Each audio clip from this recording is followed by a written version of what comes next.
pembulian yang sering terjadi dan baru-baru ini terjadi di sekolah elit. Menurut Pak Ep sendiri seperti apa sih? Harusnya seperti apa sih gitu loh dari pihak-pihak sekolahnya sendiri gitu loh. Ya, tentu sebenarnya kita sebagai sekolah harus jeli melihatnya ya, perkembangan anak gini. Karena memang tentu sekolah dan orang tua ini perlu adanya komunikasi dan kerjasama dalam hal bagaimana mengembangkan mendidik anak-anak kita. Nah, peranan ini sih sebenarnya yang penting. Kedua tadi ada hal-hal yang memang perlu kita berikan program-program sehingga itu mengurangi dampak-dampak negatif. Nah, mungkin kejadian kita yang mungkin tidak bisa disalahkan 100% sekolah dan orang tua dengan kejadian kasus yang kali ini. Karena mungkin itu khawatirnya ini adalah efek domino mungkin ya. Efek domino apa? Mungkin orang yang pelaku ini pernah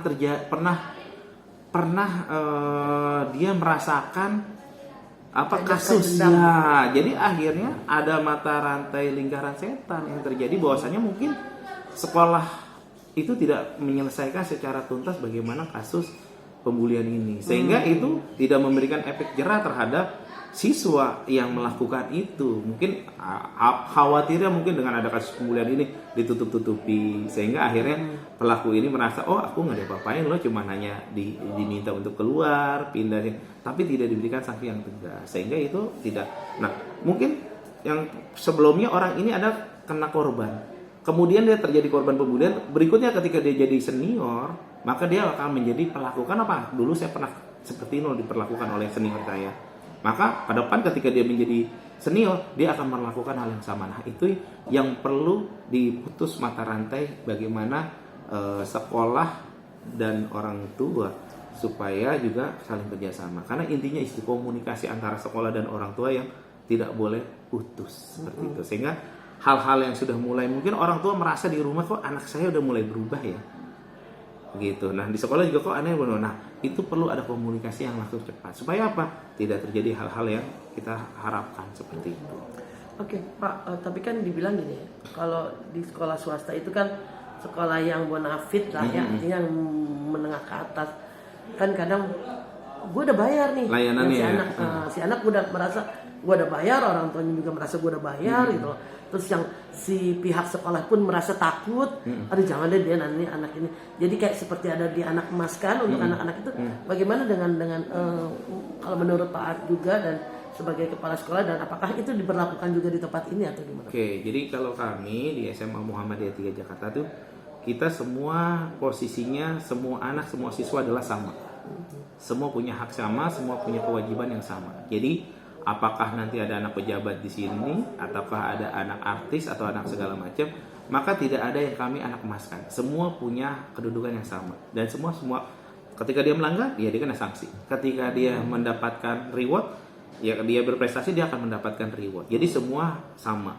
Nah, bagaimana sebenarnya gini, konsep yang perlu kita bangunkan bagaimana tadi misalkan kita sekolah yang sudah merasa sekolah swasta, orang tua sudah bayar, semua diserahkan di sekolah, itu nggak bisa.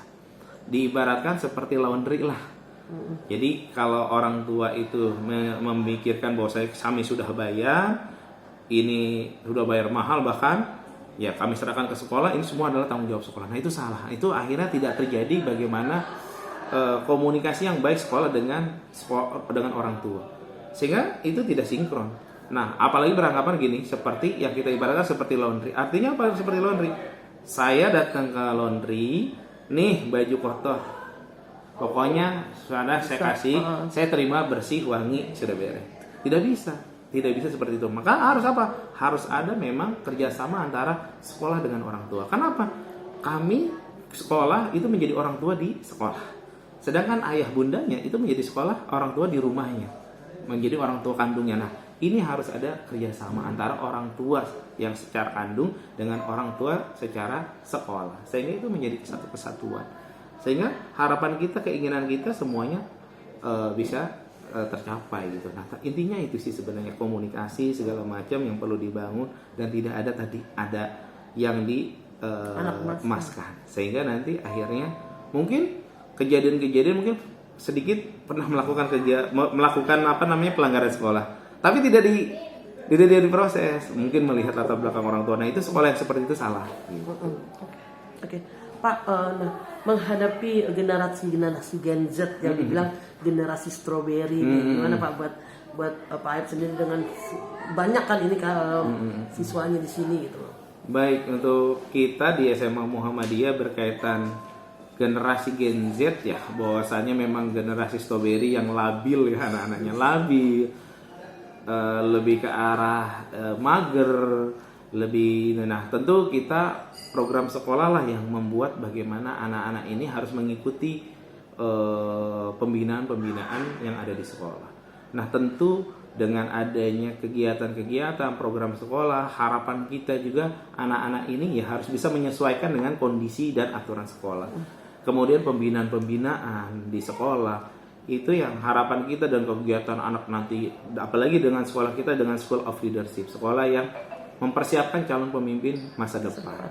Nah tentu program-program ini adalah bagaimana generasi Gen Z ini ke depannya di tahun 2045 mereka adalah menjadi seorang pemimpin yang akan memimpin kita, memimpin Indonesia. Nah tentu generasi Gen Z ini perlu kita bekali hal-hal itu. Nah kita melihat mereka itu, Gen Z itu yang perlu kita bekali ke depannya menjadi calon-calon pemimpin yang akan memimpin Indonesia ke depannya, seperti itu. Jadi memang harus dibina dari ini ya. Ya, maka kita perlu tanamkan kepada anak-anak kita itu ya satu pendidikan agama sama ilmu pengetahuan.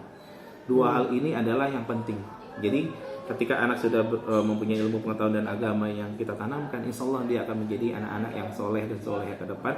Yang harapan kita adalah bisa membangun Indonesia menjadi lebih baik lagi, seperti itu. Terima kasih Pak.